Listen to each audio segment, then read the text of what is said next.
Chris, speak on it. Listen, I see so many black people who you not concerned with being the elect of God. You want to be the elite of this earth for real, for real. And even the more that you know, the more that you go away from God. And I really hate the fact that y'all hate the sound of blackness so much that you try to change your sound and you be changing and altering your destiny all along the way. And I'm going to put it to you like this. Revelation 14:2 says this: I heard a voice from heaven, and it sounded like the rumbling of thunder and the playing of harps. So you ever see with black people, when we speak, we don't have to raise our voice. We can say what we say, and they will say, you're being aggressive. You're being aggressive, because they hear the rumbling of thunder, because there's something in your tone. There's something in your cadence that when there's a demonic force present, it's going to sound like the whole world being shook up off of your tone, off of the way that you sound. You don't have to say, and like for me, I just didn't like the way that came off. And I didn't like how you said that. I didn't like, and this is the thing about it. Your blackness, your native tongue, your native tonality, this is the thing that shook up this earth. This is the thing that allows you to break free in this hour. And I see so many people who want to have this influence amongst demonic forces and fit in with them. I don't want to be a part of that. I don't want to be a part of it. And it's all of this made up and fantasized things. For those of you who are out there who you not picture perfect and you don't sound like the rest of them, you don't need to. That's what makes you a peculiar person. That's what makes you unique. That's what brings upon this black experience, which is so glorious. And yes, there's some struggles in it. Why? Because we got imposters who was trying to tell us how to speak and what to be and what was the standard of beauty and all of these things, when we've been the blueprint, when we've been that from the very beginning. So when we got our people now trying to come into a society sound different, and you think talking slow makes you sophisticated, and you think swallowing your words and these deep breaths make you sound more intellectual, and to me, it just sounds stupid. It's stupid. You could know people from yesteryear, and now you will see them and you say, who that person?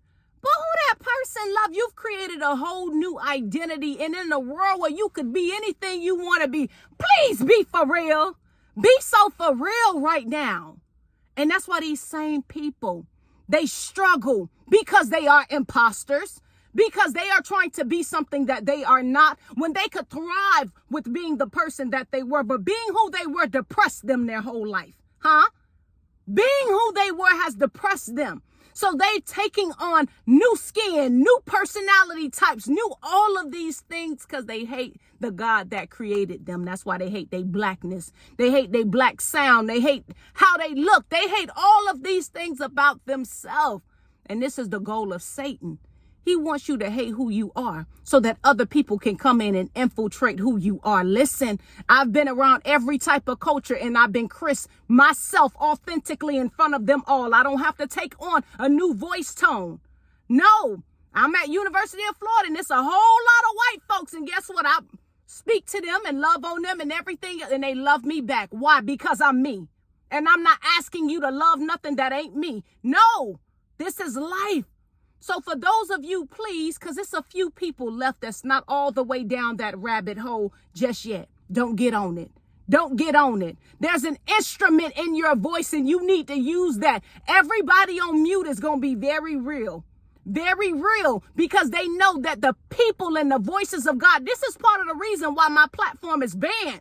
That voice rumbles. That voice shake of rushing waters, but the sound of playing of harps. It can soothe people, but it can ruffle feathers on the other end too. So for those of you where your instrument has not yet been tainted, and it's been purified and refined by really the instruction and the touching of God, continue in that. Because for these folks that be across from you, where they'll sell you out and try to sound as white as they can on these jobs and everywhere else that they in, listen, these are the ones that's going to go first. In this system, they're going to be eliminated first in this game of life. Their mind is already gone. You already can't identify with truly who you are. No, it's a problem with them. You all right, and you good just the way that you are. Continue to sound how you sound. When you go on an interview, Listen, there's a sound that's already going to make room for you. God's going to ignite something in people based upon your sound. Some women can't find their husband because they're trying to sound like somebody else. Some men, you can't find the person you meant to be with because you're trying to sound different. You're altering your sound, which is altering your destiny. You better get back to God so you can be authentically who he created you to be in this hour. Love you much. Mwah.